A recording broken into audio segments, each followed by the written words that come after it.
Seiring tibanya pagi, kita memasuki hari baru. Selamat pagi ibu bapak, oma opa, dan saudaraku yang baik. Kita sambut pagi ini dengan hati riang dan penuh rasa syukur.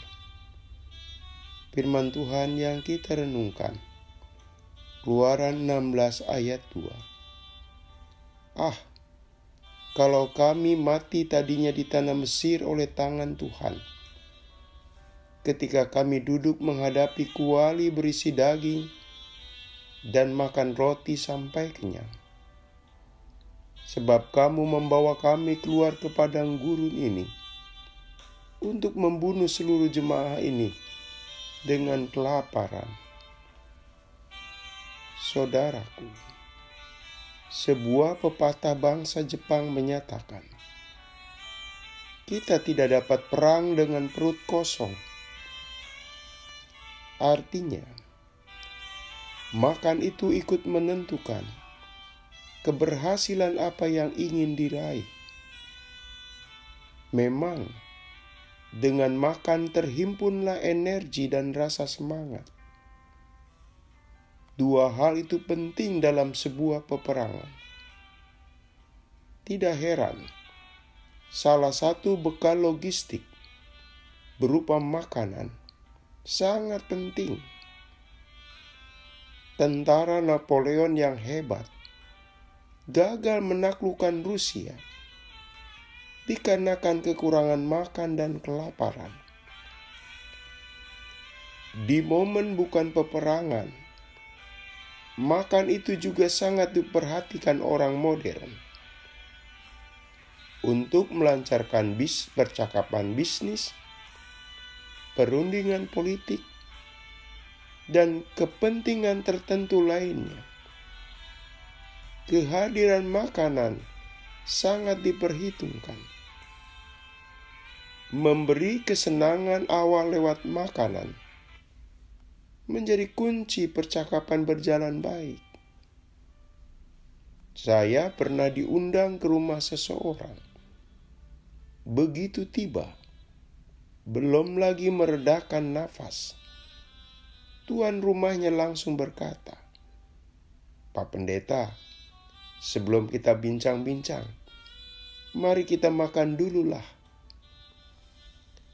Saudaraku, salah satu ekspresi perasaan manusia adalah merasa tidak puas. Suasana demikian tengah meliputi emosi jemaah Israel. Mereka rupanya tengah dalam situasi frustasi. Mereka kecewa bahwa mereka harus didera kekurangan makan. Jamaah sama dengan komunitas.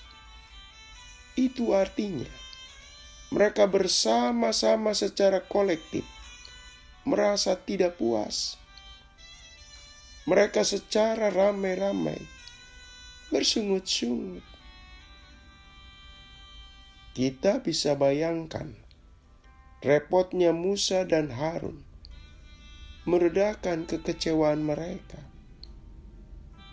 Saat kita menghadapi satu orang yang frustasi, kecewa, mengeluh terus-menerus, kita kewalahan dibuatnya.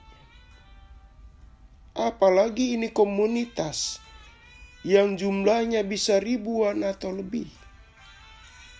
Tentu sangat bising, sulit diredakan dan dikendalikan. Saudaraku, mengapa mereka tidak puas, kecewa, frustasi? Mereka menyatakan, lebih baik mati di Mesir dengan segala kelimpahannya dibandingkan mati kelaparan di perjalanan menuju tanah perjanjian.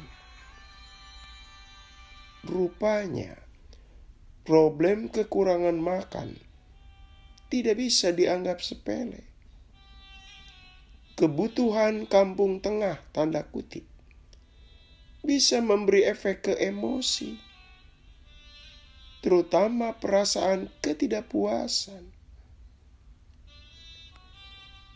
Saudaraku, perjalanan hidup itu bisa dikatakan ada plus dan minusnya.